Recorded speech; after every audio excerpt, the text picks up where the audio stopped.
भारतीय जनता पार्टीचा सभापती आमची कन्या शिवांजली भोसले ह्या पहिल्या प्रथम भारतीय जनता पार्टीचा झेंडा आज या ठिकाणी फलटण तालुक्यामध्ये लावला। याच्यासाठी सर्व परिश्रम घेणारे नेते मंडळी या ठिकाणी बसलेले आहेत आणि याचा खऱ्या अर्थाने याचा कूटनीतिक जो विजयाचा जर कोण कारणीभूत असेल तर या ठिकाणी शिवरूपराजे यांनी ती भूमिका बजावली आणि एक कूटनीतिक चर्चा करून उपसभापतीपदला आम्ही फॉर्म भरला नाही, सभापतीपदाला त्यांनी फॉर्म भरला नाही आणि विना वाद तंटा ही चांगला पर्याय तालुक्यामध्ये पुढे आला आणि या वेगळ्या अशा आगळ्या वेगळ्या निवडीमुळं मी खऱ्या अर्थाने फलटणकर नागरिक सगळ्यांचंच मी मनापासून अभिनंदन करतो। या ठिकाणी शमशेरदादा असतील, आमदार साहेब असतील, तात्या असतील, बाकी सर्व माझे सर्व सहकारी अण्णांपासून या ठिकाणी आणि विशेष करून लोकसभेला विधानसभेला ज्यांनी प्रमुख भूमिका या ठिकाणी बजावली होती विक्रमसिंह भोसले असतील। विक्रमसिंह भोसलेंच्या कष्टामुळं त्या ठिकाणी आमदार साहेबांना त्या ठिकाणी लीड मिळालं आणि आज त्याचंच एक प्रवृत्ती कन्या त्या ठिकाणी सभापती म्हणून निवड झाली। ज्या ठिकाणी दुसरा विषय की ज्यांना आम्ही दुसरं सभापती करायचं ठरवलं आहे त्या शुभांगीताईसुद्धा या ठिकाणी बरोबर आहे। काही काळानंतर शुभांगीताई म्हणजे माझा दुसरा सहकारी या ठिकाणी तुकाराम शिंदे यांना आम्ही संधी देणार आहोत।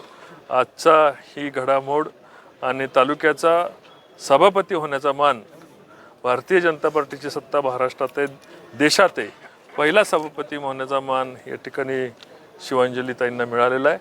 निश्चितपणे एक खात्रीने सांगू शकतो की न भूतो न भविष्यती एवढा निधी पंचायत समितीला त्यांच्या काळामध्ये आम्ही आणून देऊ।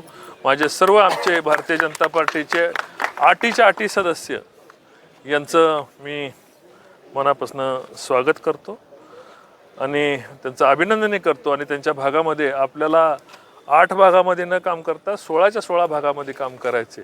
एकदा निवडणूक झाली जी जनता आपली असते, सर्व आपले असतात, त्यामुळं राग द्वेष न करता सर्वांना बरोबर घेऊन जाण्याचा आम्ही प्रयत्न करणार आहोत आणि या निवडणुकीला कुठलाही वाद आणि न झाल्यामुळं त्यामुळे सर्वांच्या बाबतीत सर्व सदस्यांच्या बाबतीत निधी देण्याचा आमचा प्रयत्न राहील। कुठेही कुणाला अडचणीत आणण्याचा प्रयत्न होणार नाही अशा प्रकारची आम्ही खात्री देतो।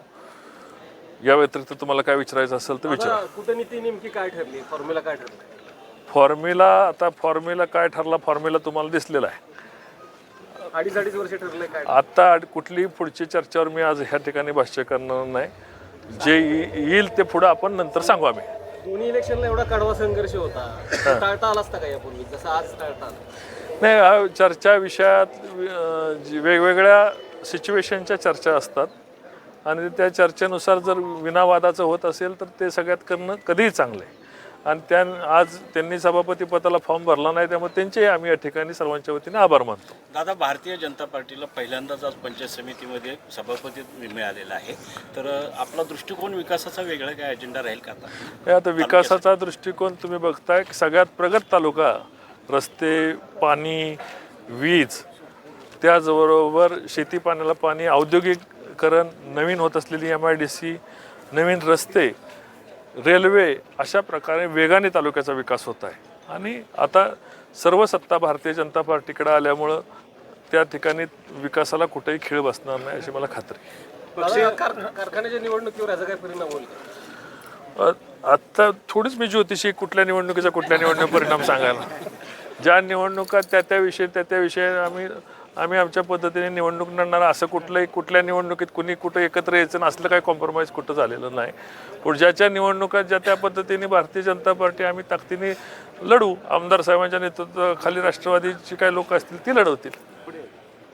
आज राष्ट्रवादीचे पंचायत समिती सदस्यांनी भाजपमध्ये प्रवेश केला का? हो, त्याचं कारण असं आहे की भारतीय जनता पार्टीचे सदस्य हे 5 सदस्य निवडून आले होते आणि हे करताना आम्हाला राज्यामध्ये भारतीय जनता पार्टीचा मेसेज आम्हाला सगळ्यांना द्यायचा होता. त्यामुळे भारतीय जनता पार्टीत त्यांना प्रवेश देऊन आम्ही भारतीय जनता पार्टीचा येणाऱ्या काळामध्ये पक्षीय राजकारण प्रबळ ठरणार आहे फलटणमध्ये का व्यक्तिगत राजकारण प्रबळ ठरेल? येणाऱ्या काळामध्ये विकासाचं राजकारण प्रबळ ठरणार आहे. दादा, राष्ट्रवादीचे तालुका अध्यक्ष शिवरूपराजे खर्डेकर यांची यामध्ये भूमिका बऱ्यापैकी उत्तमाची होती, सहकार्याची होती. तर हा जो आता सभापती पदाचा कार्यकाल आहे तर आता त्यांचं मार्गदर्शन काय राहील आपल्याला विकासासाठी? शिवरूप राजेंचं मार्गदर्शन सर्वांना राहील. चला.